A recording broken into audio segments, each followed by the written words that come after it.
Avec 230 voix, soit 95,04%, Guillaume Soro garde la présidence de l'Assemblée nationale. L'élection s'est déroulée aujourd'hui, c'était au cours de la séance inaugurale de la première législature de la Troisième République. Les agents de l'État observent un arrêt de travail depuis ce matin. Ils réclament notamment le paiement de stocks d'arriérés et la revalorisation de leur salaire. Depuis 2005, Mahmoud Abbas est le président de la Palestine. Il accède à cette fonction un 9 janvier. Ce sera votre éphéméride. Bonsoir à tous, 19h, le journal sur RTI 2. Avec 230 voix, soit 95,04%, Soro Kigba-Fori Guillaume garde la présidence de l'Assemblée nationale. L'homme était face à Évariste Méambli qui obtient lui 12 voix, soit 4,96%. L'élection à la présidence du Parlement ivoirien s'est déroulée aujourd'hui en sa séance inaugurale, celle de la première législature de la Troisième République. Soro Kigba-Fori Guillaume devient donc le premier président de l'Assemblée nationale de la première législature de la Troisième République. Portrait de l'homme avec Mamadou Kouassi et Christelle Nda. Guillaume Kigba-Fori Soro remporte la majorité des sièges avec 230 voix contre 12 pour Évariste Méambli. Il devient ainsi le premier président de l'Assemblée nationale de la Troisième République de Côte d'Ivoire. Homme d'État ivoirien, Guillaume Kigba-Fori Soro a été Premier ministre de 2007 à 2012, avant d'occuper le poste de président de l'Assemblée nationale de 2012 à 2016. Sa réélection à la tête de cette institution est le fruit du travail abattu au cours de son mandat au plan national et international. Dans sa mission de président de l'Assemblée nationale, il appelle régulièrement à une lutte plus efficace contre les inégalités et à une croissance plus inclusive en assurant une meilleure répartition des fruits de la croissance. Né le 8 mai 1972 à Diawala, dans le nord de la Côte d'Ivoire, Guillaume Kigba-Fori Soro, premier président de l'Assemblée nationale de la Troisième République, est marié et père de 4 enfants. Mais bien avant cela, en images, ce matin, le Premier ministre Daniel Kablan-Duncan a remis officiellement sa démission et celle du gouvernement au président de la République Alassane Ouattara. Un décret a donc été pris, puis 2 autres, dont l'un met fin aux fonctions des ministres d'État et des ministres et l'autre aux fonctions des conseillers spéciaux à la présidence de la République. Les fonctionnaires, eux, observent depuis ce matin un arrêt de travail. Il n'y a pas eu cours ce matin dans plusieurs établissements scolaires publics. Certains centres hospitaliers ont pu fonctionner. Les agents réclament le retrait d'une ordonnance portant réforme de la retraite, mais aussi le paiement de stocks d'arriérés et la révalorisation de leur salaire. Et pendant ce temps, à Treichville, les populations de la cité Sikoji vivent un véritable calvaire. Vous le verrez, leurs compteurs d'eau sont recouverts par les eaux usées. Une situation inconfortable qui ne date pas d'aujourd'hui, situation qui expose les populations à des maladies certaines. Guillaume Zéré et Franck Quadio.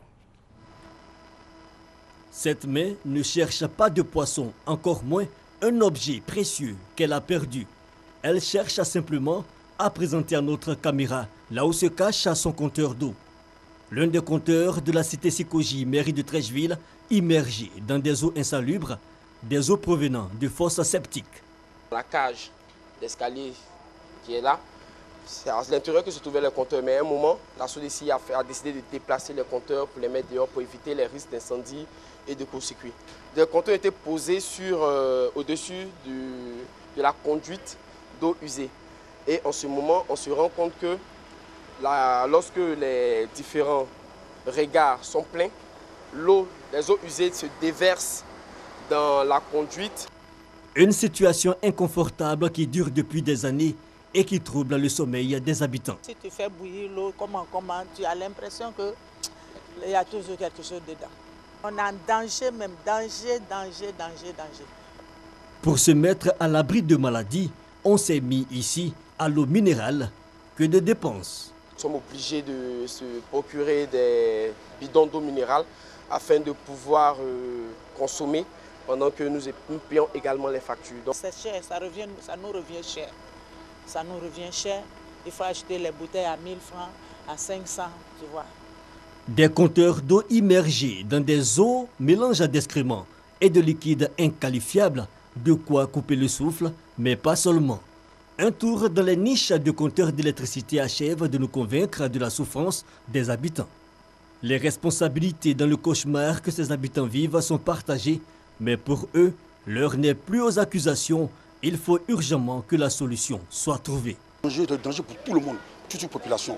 Parce que c'est une canalisation qui vient de loin, jusqu'ici. Donc il faudrait que les autorités rentrent en contact avec les résidents rapidement et résolvent le problème. L'insalubrité est source de maladies. Et quand on la voit ici mêlée directement à l'eau de consommation, on peut comprendre ses habitants quand ils disent qu'ici, les choses peuvent se compliquer si rien n'est fait. La filière avicole, elle se porte bien. La production de poulet connaît une hausse de 2011 à 2015. La production de volaille et d'œufs a augmenté de plus de 100%. C'est le bilan que lègue Jean-Marie Akar, ancien président de l'interprofession avicole ivoirienne, au nouveau président de l'IPRAVI, Karamoko Diaby. Le reportage de Lanciné Bakayoko et Mahama Traoré. Dans le cadre de ce plan stratégique de relance de l'aviculture, la filière avicole s'est engagée à augmenter la production de viande de volaille et des œufs de consommation. Objectif atteint, affirme le président sortant de l'IPRAVI, l'interprofession avicole ivoirienne.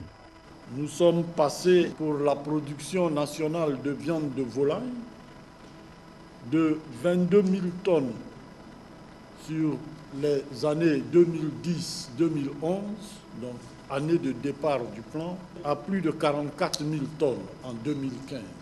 Il en est de même pour la production d'œufs. Des résultats encourageants qui ne doivent pas cacher les défis dont le renforcement de la compétitivité, la professionnalisation de la filière et la lutte contre la grippe aviaire. Des défis qui, relevés, devraient permettre à la Côte d'Ivoire de mieux rentabiliser sa filière volaille. La réalité de la filière avicole ivoirienne et de son potentiel peut nous amener à être dans quelques années une filière représentant près de 1 000 milliards de francs CFA dans l'économie ivoirienne.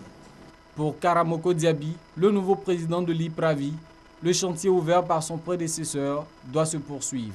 Ne brisons pas cet élan qui nous a porté à atteindre nos objectifs dans le cadre des projets réalisés. Armons-nous de plus de détermination pour les challenges à venir et bâtir notre rêve commun, à savoir une interprofession plus forte. La filière avicole ivoirienne pèse aujourd'hui 240 milliards de francs CFA. Elle génère plus de 170 000 emplois directs et indirects. Hors de chez nous, le Pakistan, ex-champion du textile, rêve de retrouver son rang de leader. L'industrie du textile constitue 60% des exports du pays. Frappé par une grave crise énergétique, le secteur est affaibli. La nuit est tombée sur Faisalabad, mais ce quartier est encore en pleine activité. Depuis mi-novembre, ces ateliers de tissage tournent 24 heures sur 24, un exploit ici au Pakistan. Le pays se relève doucement d'une dizaine d'années de graves crises énergétiques.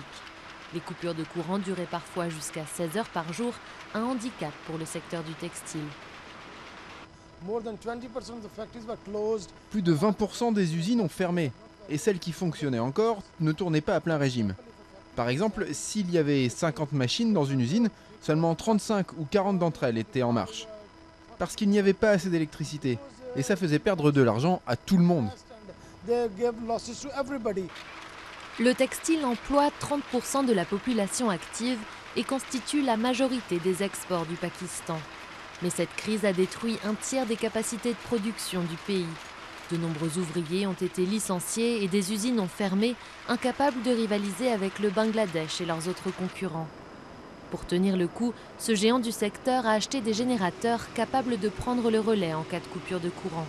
Mais le fioul est cher et l'entreprise fonctionne à perte plusieurs mois par an. On n'a pas le choix, on ne peut pas fermer parce que nos acheteurs sont très sensibles. Ils font partie des plus importants acheteurs internationaux, donc on se doit de les fournir en temps et en heure. Qualité, ponctualité, tout doit être parfait. Un système D impossible pour les entreprises plus modestes qui dépendent totalement du réseau public. Conscient du problème, le gouvernement a fait de l'industrie sa priorité. Il s'est engagé à mettre un terme aux coupures de courant d'ici fin 2018 grâce à des nouvelles centrales actuellement en construction. Ça commence à aller mieux.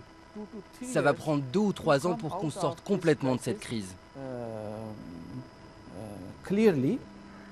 Mais le développement du réseau a un prix.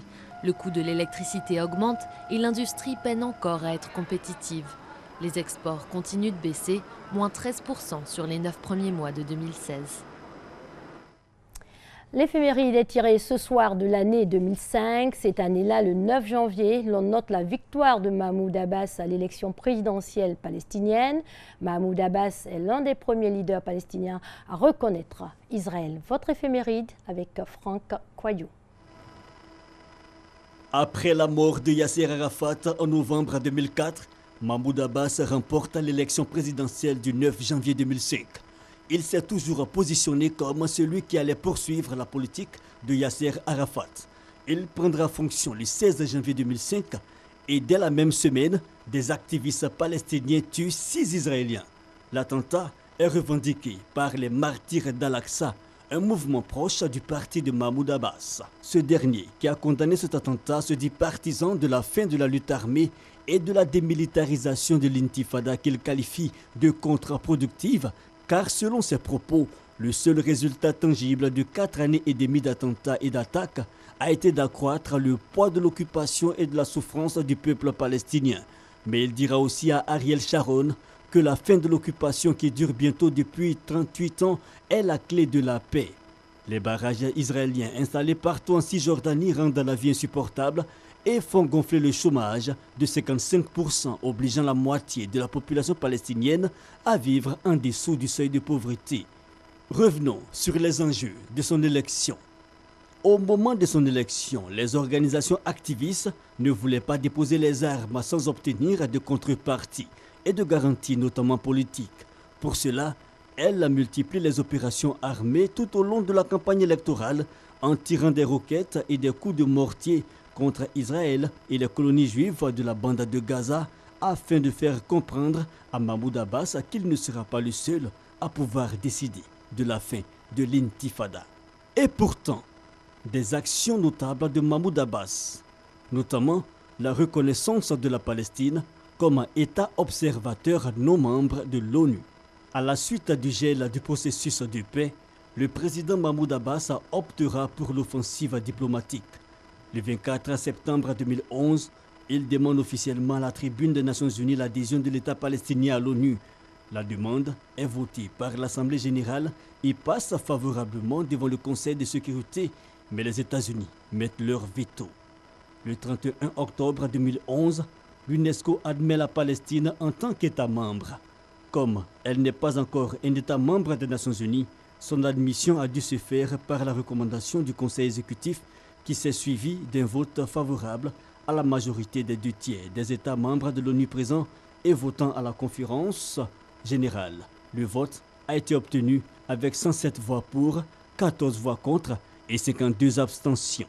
Le 23 avril 2014, l'OLP et le Hamas signent un accord de consensus national qui vise à mettre fin à la division politique et à la partition de fait entre la bande de Gaza et la Cisjordanie.